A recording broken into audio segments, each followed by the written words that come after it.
ICT একাদশ ও দ্বাদশ শ্রেণী ও বিভিন্ন প্রতিযোগিতামূলক পরীক্ষায় এটা যে সংখ্যা পদ্ধতিগুলো অঙ্কগুলো আসে, যেরকম দশমিক দশমিক তারপর হলো বাইনারি, অক্টাল, আর একটা হলো হেক্সাডেসিমাল।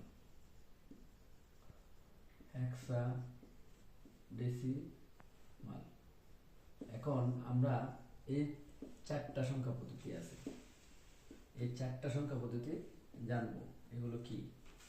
এই দশমিক হলো 0 থেকে 9 পর্যন্ত মোট সংখ্যা আছে 10টি। এই দশমিকের বেস হলো 10 এবং বাইনারি শুধু 0 এবং 1 ব্যবহার করতে হয়, মানে সংখ্যা হলো 2টি, এটার বেস হলো 2। এবং অক্টাল হলো 0 থেকে 7 পর্যন্ত, তার মানে এই সংখ্যা হলো 8, এটার অক্টালের বেস হলো 8। এবং হেক্সা হলো 0 থেকে 9 ও A B C D E F. এখন 0 থেকে 9 হলো 10, আর এখানে হলো 5টা 6টা, সুতরাং কত হবে? 16, এটা বেস হবে 16।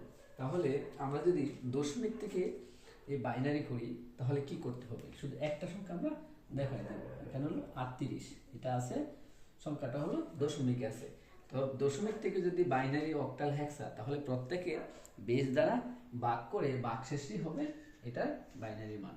তাহলে বাইনারি অথবা অক্টাল, হেক্সা দুইটা ভাগ করলে কত হয়?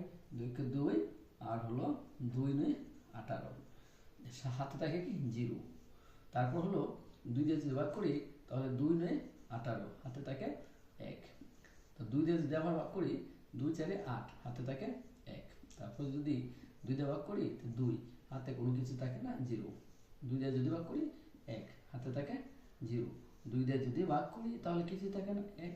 তাহলে এটার মানটা হবে এইরকম ভাবে, অর্থাৎ এখানে হবে এম এস বি, এখানে হবে এল এস বি, অর্থাৎ মোস্ট সিগনিফিক্যান্ট বিট আর হলো লিস্ট সিগনিফিক্যান্ট বিট। তাহলে এটার মানটা হবে কি 1 0 0, তারপর হচ্ছে 1 1 0। তাহলে এই 38 সংখ্যাটির বাইনারি হবে 1 0 0 1 1 1 0।